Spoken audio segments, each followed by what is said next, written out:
이스라엘 백성이 진을 칠 때마다 모세는 장막을 거두어 가지고 진 바깥으로 나가 진에서 멀리 떨어진 곳에 그것을 치곤 하였다. 모세는 그 장막을 주님과 만나는 곳이라고 하여 회막이라고 하였다.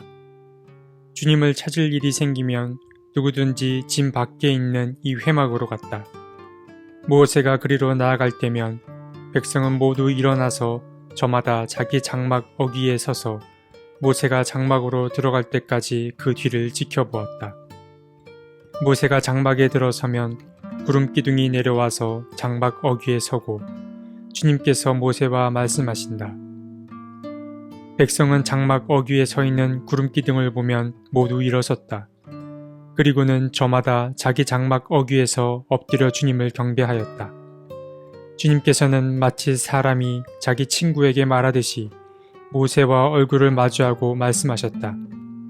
모세가 진으로 돌아가도 눈의 아들이며 모세의 젊은 부관인 여호수아는 장막을 떠나지 않았다. 출애굽기 33장 7절에서 11절 말씀.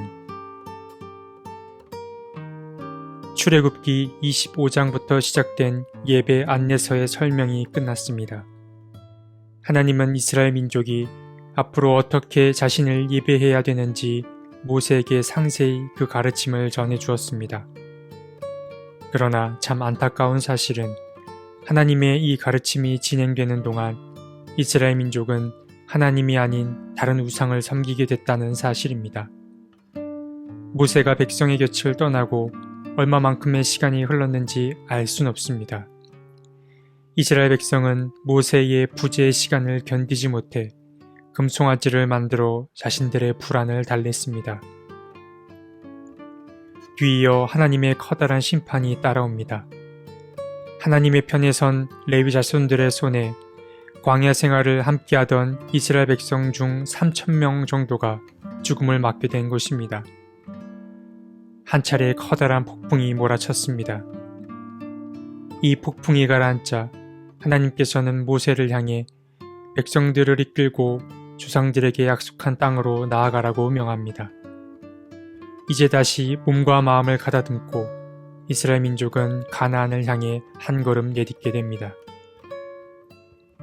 물론 살아남은 자들에게도 어떤 변화가 있었습니다. 그들은 하나님의 명령에 따라 자신들의 몸에서 장식품을 떼어냈습니다. 이는 우상을 만들었던 자신들의 행동이 잘못된 것임을 뉘우치는 어떤 외적인 행위임과 동시에 하나님과 백성들 사이에 일정한 거리가 생겼음을 알 수 있는 대목이기도 합니다.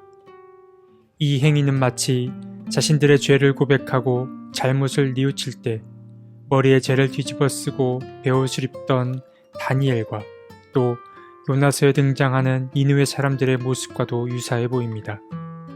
광야의 백성들은 그렇게 조금은 참담한 모습으로 길을 떠나게 됩니다. 이스라엘 민족은 나아감과 멈춰섬을 반복했습니다. 그들은 가나안을 향해 나아가는 길목마다 진을 쳤습니다. 그런데 모세는 진을 칠 때마다 뭔가 하나님과 백성들 사이의 관계 회복을 위한 어떤 시도가 필요함을 느꼈던 모양입니다.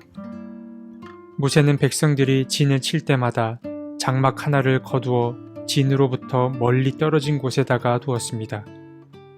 그리고 그것을 주님과 만나는 곳이라 칭하며 회막이라고 불렀습니다. 누구든 주님을 찾을 일이 생기면 진 밖으로 나가 이 회막에서 시간을 보냈습니다. 주님께서는 이 회막에서 마치 친구에게 말하듯 모세에게 말씀하셨다고 오늘 본문은 말하고 있습니다.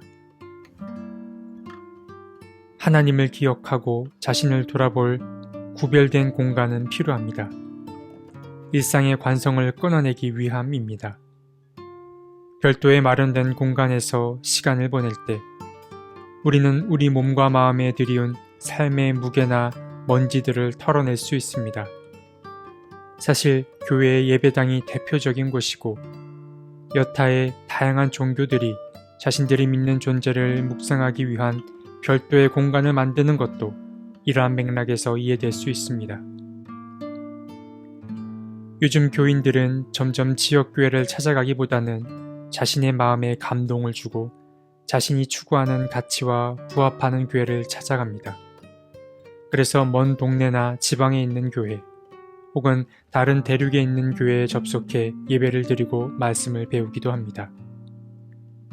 물론 온라인 접속이 보편화되면서 물리적인 거리가 크게 중요치 않게 됐지만 그래도 우리가 간과하지 말아야 할 한 가지가 있습니다. 물리적인 공간의 중요성입니다. 우리의 사고와 감정은 생각보다 몸의 영향을 많이 받습니다. 몸의 상태가 어떤지에 따라 또 몸이 무엇을 느끼냐에 따라 생각도 달라지기 마련입니다. 그래서 육신을 입은 사람에게는 물리적 공간이 주는 영향력이 적지 않습니다. 혹시 가능하다면 일상에서 하나님을 기억하고 또 자신을 돌아볼 별도의 공간을 마련할 수 있으면 좋겠습니다. 또 그것이 집에서 이뤄질 수 있다면 더욱 좋을 듯 합니다. 철학자 김진영 선생님은 그의 책 상처로 숨쉬는 법에서 흥미로운 이야기를 전합니다. 여러분께서 생각하는 집은 어떤 곳인가요?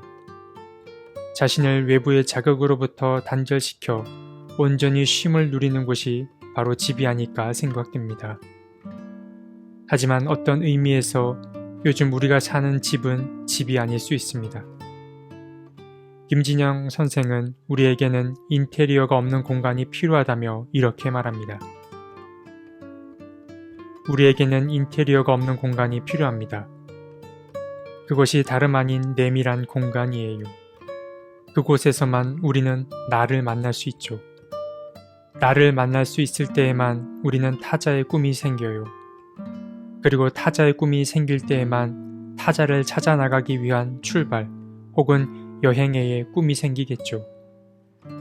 사회적인 가치들로 인테리어화되어 있는 공간은 그런 꿈이 생길 수가 없어요. 집이란 단순히 추위를 피하고 외부의 공격을 막기 위해 생겨난 곳이 아닙니다. 우리는 집을 통해 나를 만나고 타자를 꿈꾸고 자유를 꿈꿔야 합니다. 이것이 집을 통해 발견할 수 있는 공간의 이점이 아닐까 생각해 봅니다. 물론 크기의 문제는 아닐 것입니다.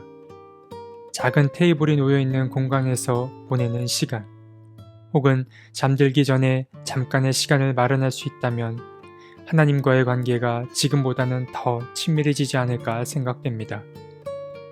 별도로 마련한 그 공간에서 마치 하나님이 모세를 향해 자기 친구에게 말하듯 말씀하셨던 그 음성을 여러분께서도 들을 수 있으면 좋겠습니다.